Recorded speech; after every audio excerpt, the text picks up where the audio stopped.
형철이 제대했습니다. 저 뒤에 있네요. 수고했습니다. 격려 많이 해주시길 바랍니다. 그래서 나라 지키고 오느라고 애썼습니다. 하나님 말씀 보겠습니다. 누가복음 16장 19절부터 31절까지요. 읽습니다. 한 부자가 있어 자색 옷과 고운 베옷을 입고 날마다 호화롭게 즐기더라. 그런데 나사로라 이름하는 한 거지가 헌데투성이로 그의 대문 앞에 버려진 채 그 부자의 상에 떨어지는 것으로 배불리려 하매 개들이 와서 그 헌데를 핥더라.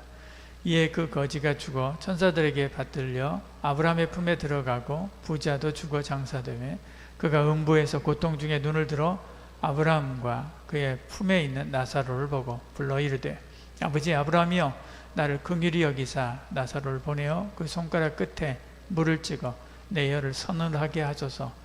내가 이 불꽃 가운데서 괴로워하나이다. 아브라함이 이르되 예 너는 살았을 때 좋은 것을 받았고 나사로는 고난을 받았으니 이것을 기억하라.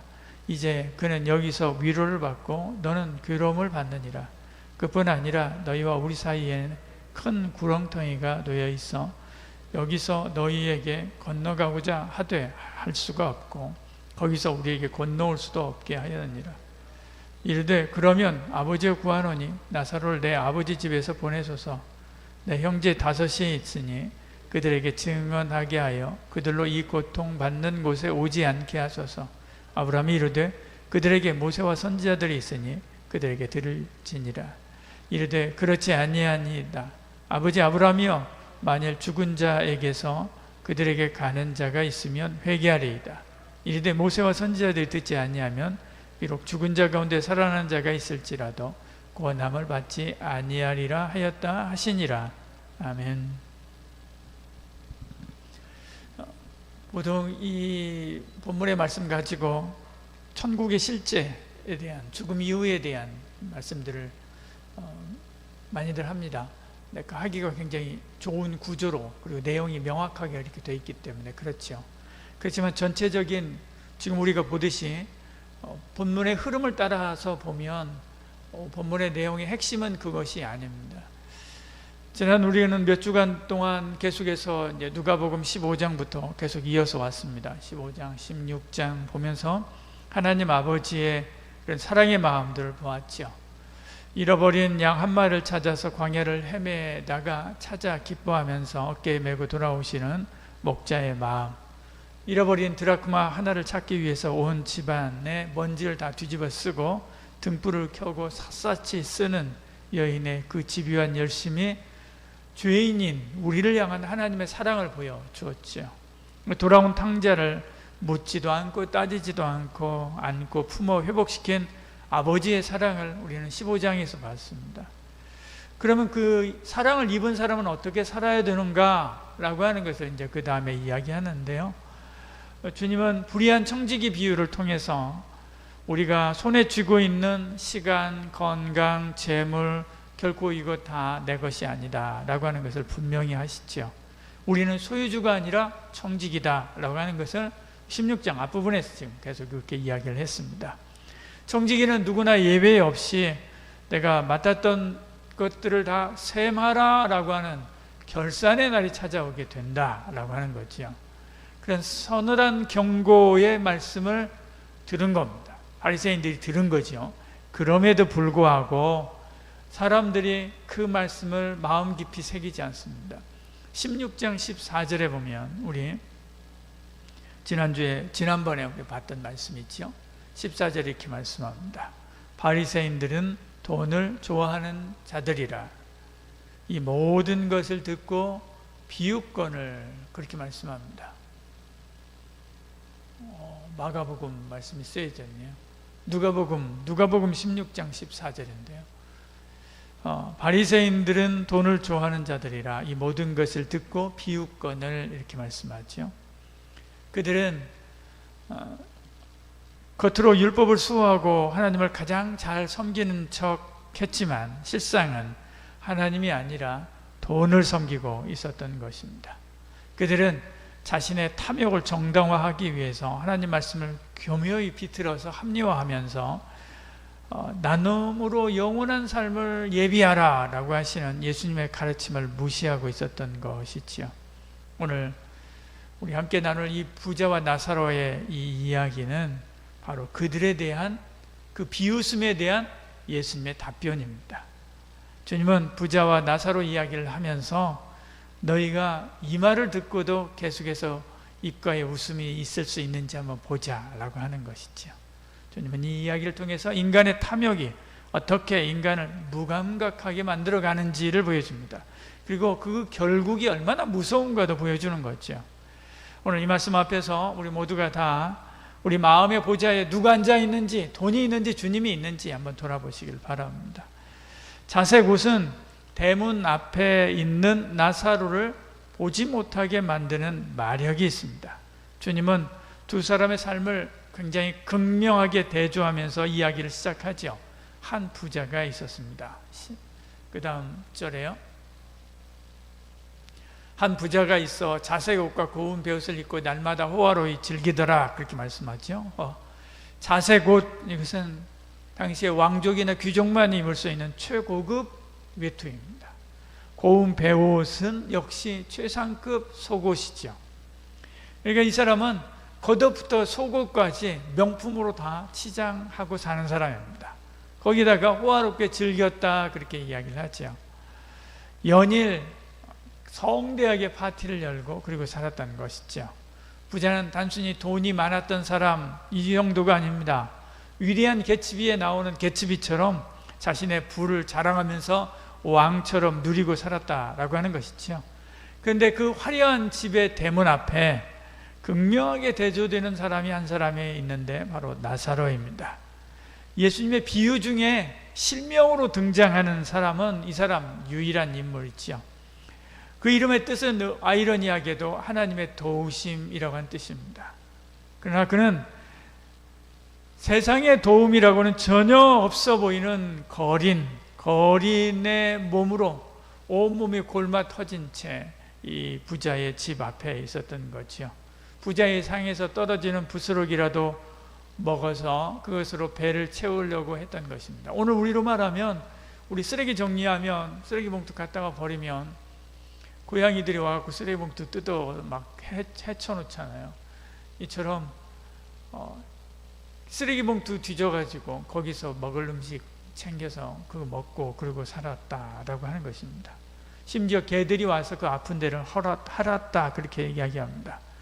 육체적으로 고통스러웠을 뿐만 아니라 유대인들이 경멸하는 개처럼 비굴하게 사는 그런 모습들을 단적으로 보여주는 장면입니다. 그러니까 종교적으로도 또 사회적으로도 이 사람은 완전히 버림받은 사람, 경제적으로도 사회적으로도 종교적으로도 완전히 버림받은 것처럼 보이는 존재였죠. 사람들 눈에 그는 사람이 아니었던 것입니다. 근데 부자는 그를 도울 생각도 하지 않고 있었죠. 이것이 부자의 결정적인 죄입니다. 야고보서 말씀 한번 보십시오. 같이 읽어볼까요? 그러므로 사람이 선을 행할 줄 알고도 행하지 아니하면 죄니라. 성경은요, 적극적인 선을 행하지 않으면 죄다라고 이야기합니다. 적극적으로 선을 행하지 않는 것, 우리는 적극적으로 선을 행하지 않는 것은 죄라고 생각지 않지요. 죄를 짓는 것, 적극적으로 죄를 짓는 것만 죄라고 생각하는데요, 성경은 적극적으로 선을 행하는 것만 선이라고 이야기하시는 것입니다. 예수님은 부자로가 나사로를 학대했거나 쫓아냈다고 말하지 않습니다. 부자의 죄는 적극적인 악행이 아니라 지독한 무관심이었던 것이죠. 매일 대문을 드나들면서 나사로를 보았습니다. 하지만 보았으되 보지 않았습니다. 그는 나사로가 보이지 않는 것처럼 지나쳤죠. 투명인간처럼 지나쳤던 것입니다. 그래서 이것은 그렇지만 이것은 단지 윤리 문제로 끝나는 것이 아닙니다. 이것은 영적인 문제지요. 부자가 나사로를 돕지 않는 이유는 그의 마음속의 주인이 하나님이 아니라 재물이었기 때문에 그런 것입니다. 하나님은 우리에게 재물을 주시면서 이것으로 곤핍한 이웃들을 섬겨서 영원한 처소를 예비하라 라고 하시면서 맡겨준 것입니다. 바로 앞에서 우리 그 말씀 봤지 않습니까? 16장 9절인데요. 또 잘못 들어가 있습니다. 내가 너희에게 말하노니 불의의 재물로 친구를 사귀라. 그리하면 그 재물이 없어질 때 그들이 너희를 영주할 처소로 영접하리라. 이렇게 말씀하죠. 이것이 부자가 살아가야 되는 마땅한 태도입니다. 하나님께서 그에게 많은 것을 맡겼기 때문에 그렇죠. 저와 여러분, 우리가 왜 부지런히 공부해야 되고 부지런히 일하고 또 돈을 벌어야 되는가? 주변에 도와줘야 될 이들을 돕기 위해서입니다. 그러라고 저와 여러분에게 재능도 주시고 돈도 주시고 힘도 주시고 능도 주시는 것이죠. 에베소 4장 28절에 이렇게 말씀합니다. 가난한 자에게 구제할 수 있도록 자기 손으로 수고하여 선한 일을 이루라. 이렇게 말씀하죠. 이 부자도 마찬가지죠. 그도 이렇게 살아야 됩니다. 그런데 그는 그 재물을 오직 자신의 즐거움과 과실을 위해서 살았던 것이죠. 그는 대문 앞에 누운 나사로, 그 나사로는 하나님이 그에게 보내신 잃어버린 동전이자 천국을 예비할 기회였던 것이죠. 그러나 탐욕에 눈이 먼 부자는 하나님이 맡기신 그 사명을 헌신짝처럼 버린 것입니다. 여러분, 저와 여러분, 우리는 그러면 안 됩니다. 부지런히 나누는 은혜가 있기를 소원합니다. 그래야 미래가 열리지요. 내일도 열리고요, 모레도 열리고요, 그 다음에 글피도 열리고요, 천국도 열리는 것입니다. 죽음은 평등하지만 죽음 이후에는 되돌릴 수 없는 결산이 있습니다. 영원할 것 같은 잔치, 그 잔치도 끝날이 있지요. 성경은 아주 담담하게 그것을 기록하고 이야기합니다. 22절에 이에 거지가 죽어 천사들에게 받들려 아브라함의 품에 들어가고 부자도 죽어 장사되매, 그렇게 말씀하죠. 죽음은 자색 옷을 입은 사람이나 헌대를 앓는 자나 차별 없이 찾아옵니다. 아마 부자의 장례식은 성대했겠지요. 수많은 조문객이 그의 이름을 칭송했을 것입니다. 화려한 무덤, 큰 무덤도 세웠을 것입니다. 반면에 나사로의 죽음은 아무도 거들떠보지 않았습니다. 시신조차 제대로 수습되지 않았을 수도 있습니다. 여러분, 무연고자 장례하는 거 여러분 봤습니까? 저 무연고자 장례 한 번 했습니다. 장례식을 제가 집례에서 한 번 했습니다. 딱 하루입니다. 하루 안에 모든 게 다 끝납니다. 마치 거기에 와가지고 그 일 처리하는 사람들은요, 그냥 일이에요. 공무입니다. 그래서 그냥 사무 처리하듯이 따다닥 하고 끝냅니다. 그리고 폐기물 처리하듯이, 소각장에서 폐기물 처리하듯이 태웁니다. 그렇게 하면 끝납니다. 아마도 나사로의 죽음도 이렇게 끝났을 것입니다. 그러나 육신의 눈이 감기는 순간 영적인 눈이 떠지면서 반전이 일어났지요. 세상에서는 쓰레기 취급을 받았던 나사로는 천사들에게 받들려 아브라함의 품에 들어갔습니다. 세상에서 왕처럼 살던 부자는 음부의 고통 중에서 눈을 뜨게 됐지요. 23절에 그가 음부의 고통 중에서 눈을 들어 아브라함과 그의 품에 있는 나사로를 보고 그렇게 말씀하죠. 세상에서는 부자의 문 앞에 있는 나사로를 멸시했지만 하나님 나라에서는 상황이 완전히 역전된 것입니다. 근데 부자는 아직도 깨닫지 못하고 있습니다. 그래서 24절에 그렇게 이야기해요. 24절에 아버지 아브라함이요 라고 부르면서요, 나사로를 보내어서 물 한 방울 찍어서 자기 혀를 서늘하게 해달라 그렇게 부탁하죠. 보십시오.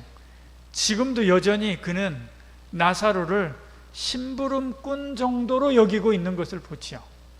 나사로를 보내요라고 이야기합니다. 죽어서도 자기중심적입니다. 죽어서 자기중심적이지요.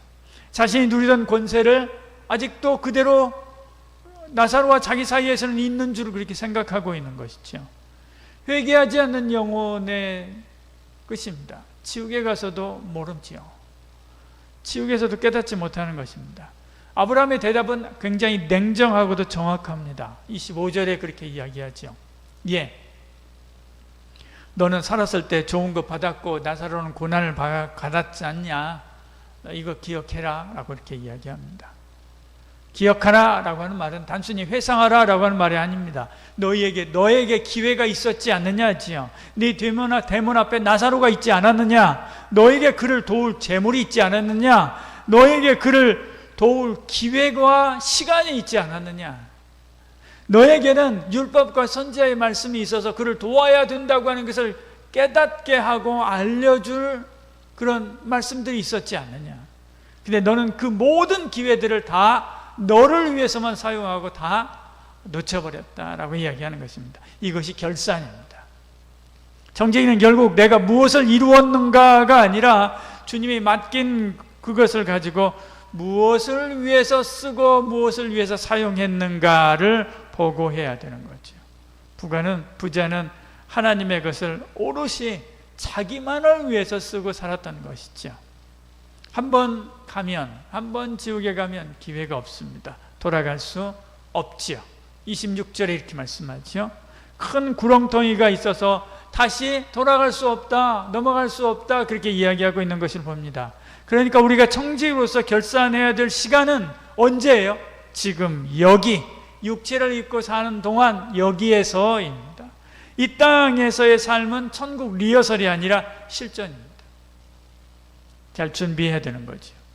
부자는 자색 옷을 걸치고도 영혼을 준비하지 않았습니다. 그러나 나사로는 누더기를 걸치고도 하나님께 소망을 두고 살았고 예수 그리스도를 구주로 믿고 그리고 바람으로 천국 백성이 된 것을 보지요.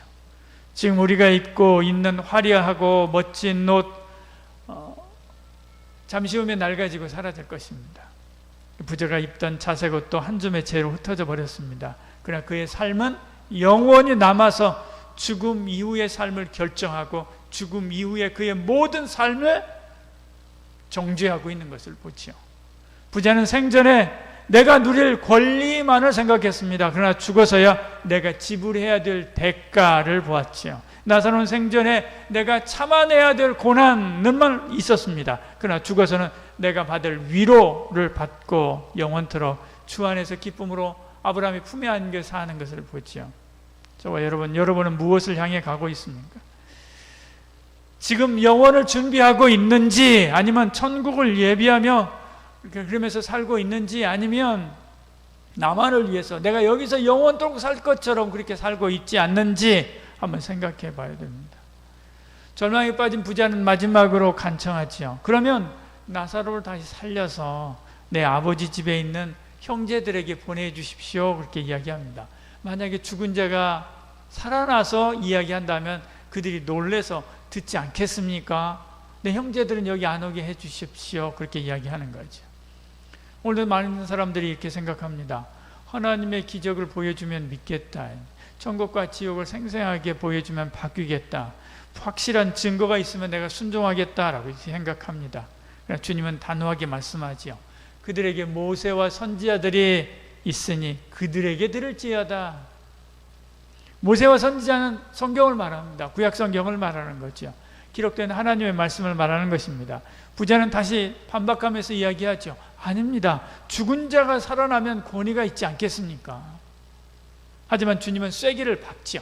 31절에 모세와 선지자들에게 듣지 아니하면 비록 죽은 자 가운데 살아난 자가 있다 할지라도 권함을 받지 않는다라고 이야기합니다. 바리새인들을 향한 이야기입니다. 15장부터 시작하는 지금 이 이야기가 바리새인들에게 하는 이야기입니다. 실제로 이 일이 있은 지 얼마 안 있어서, 지금 예수님께서 이 부자와 나사로 이야기를 한 지 얼마 안 있어서 죽은 나사로를 살려내는 기적을 예수님께서 행하십니다. 바리새인들이 회개했습니까? 죽은 나사로가 살아난 것을 보고 회개 안 했죠. 회개하긴커녕 예수님을 죽일 모의를 했고 심지어 살아난 나사로까지 죽이려고 했습니다. 더 나아가서 예수님께서 십자가에서 죽으시고 부활했음에도 그들은 믿지 않았죠. 우리가 믿는 믿음은 볼거리에서 생기는 것이 아닙니다. 믿음은 어디서 생기는 것입니까? 여기서 생깁니다. 같이 읽겠습니다. 그러므로 믿음은 들음에서 나며 들음은 그리스도의 말씀으로 말미암느니라. 하나님의 말씀 있지요. 흔들리지 않는 하나님의 말씀입니다. 들리는 말씀을 거부하는 마음은 어떤 기적 앞에서도 예수님을 믿지 않습니다. 탐욕으로 그 마음이 굳어진 사람, 하나님 말씀을 농담으로 여기며 비웃는 사람, 16장 14절 말씀처럼요, 천지가 흔들리는 일을 보아도 그들은 변하지 않습니다. 부자는 지옥에서 물을 구합니다. 그런데 주님은 말씀을 주셨다라고 말씀하죠. 부자는 한 방울의 물을 원하지만 하나님은 이미 한 권의 성경을 주셨습니다. 우리는 종종 주님, 내 갈증, 내 문제 이거 시원하게 해결해 주십시오 라고 말하지만 주님은 내 말씀이, 성경이 너를 살린다. 너의 손을 열게 하고 너의 눈을 열게 한다. 너의 문제도 해결하게 한다. 그러므로 말씀을 붙들어라 라고 이렇게 말씀하는 거죠. 결국 문제는 성경을 몰라서가 아니라 순종하기를 거부하는 마음, 여기서부터 사실은 시작되는 것입니다. 기적의 부재가 아니라 하나님 말씀에 대한 경멸이죠. 오늘 이 비유는 단순히 부자가 지옥 가고 가난한 자는 천국 간다 그런 뜻이 아닙니다. 이것은 청직의 사명을 망각하고 말씀을 알고도 행하지 않고 이웃의 고통에 눈 감은 자의 비극적인 최후에 대한 경고지요. 동시에 대문 앞에 나사로를 통해서 우리를 살리려 하시는 하나님의 마지막 초청이기도 합니다. 하나님은 우리를 정죄하려고 이 비유를 주신 것이 아니죠. 돌이키게 하려고 주신 것입니다. 아직 숨이 붙어 있을 때, 아직 손이 움직일 때, 아직 마음의 문을 돌이킬 수 있을 때 돌이키라 라고 하면서 이 부자와 나사로의 말씀을 이야기하는 것이죠. 이제 스스로에게 자신을 한번 자신에게 한번 물어보십시오. 나의 자세 곳은 무엇인가? 내가 하나님보다 더 의지하고 돋보이기 위해서 두르고 있는 것은 무엇인가? 그리고 나의 대문 앞에는 누가 있는가? 나의 도움을 필요로 하지만 바쁜 일상과 나의 즐거움을 방해할까 봐서 애써 외면하고 있는 나사로는 누구인가? 말씀을 들을 때는 고개를 끄덕이지만 예배당 문을 나서는 순간 바리새인들처럼 비웃으면서 세상 방식대로 살면 안 되지요. 죽은 자가 살아나면 믿겠다라고 하는 핑계 안 됩니다. 이미 우리에게는 완성된 하나님의 말씀이 있습니다. 십자가와 부활의 증거가 있는 거지요. 지금은 보여달라라고 하는 시간이 아니라 들으라라고 하는 시간입니다. 지금은 더 큰 기적을 기다릴 때가 아니라 이 말씀에 순종함으로 영혼을 예비해야 되는 때이지요. 기적을 기다리지 마십시오. 말씀에 순종하는 것이 기적입니다. 내 주머니를 열어서 곰핍한 자들을, 그들 이웃의 손을 잡는 것, 이것이 기적이지요. 나만 아는 이기적인 마음의 문을 열어서 내 대문 밖에 나사로를 형제로 받아들이는 것, 이것이 기적입니다. 그때 비로소 우리는 부자가 아니라 참된 청지기로 삶을 살아가게 되는 거죠. 그리고 그 삶이야말로 우리가 결산하는 날 부끄럽지 않게 주님 품에 안길 수 있는, 천국에서 주님 품에 안길 수 있는 삶인 것입니다. 이번 한 주간 우리 삶의 주인이 오직 하나님이시다라고 하는 것을 고백하면서 말씀이 이끄는 대로 긍휼을 베푸는 참된 부자로 살아가는 저와 여러분 되기를 축복합니다. 기도하겠습니다. 생명과 심판의 주관자이신 하나님, 부자와 나사로의 말씀을 통해서 우리의 삶의 결산을 보게 하시니 감사합니다. 그동안 하나님이 주신 재물과 시간을 내 것인 양 착각하며 살았음을 회개합니다. 나사로를 외면했던 부자처럼 우리도 탐욕에 눈이 멀어 이웃을 지나치지 않게 하여 주시옵소서. 자세 곳으로 치장하기보다도 그리스도의 은혜로 속사람을 채우게 하시고 맡겨주신 것을 가지고 영원한 나라 천국을 예비하는 충성된 청지기가 되는 저희들 되게 하여 주시옵소서. 예수님 이름으로 기도드리옵나이다. 아멘. 다 같이 일어나 27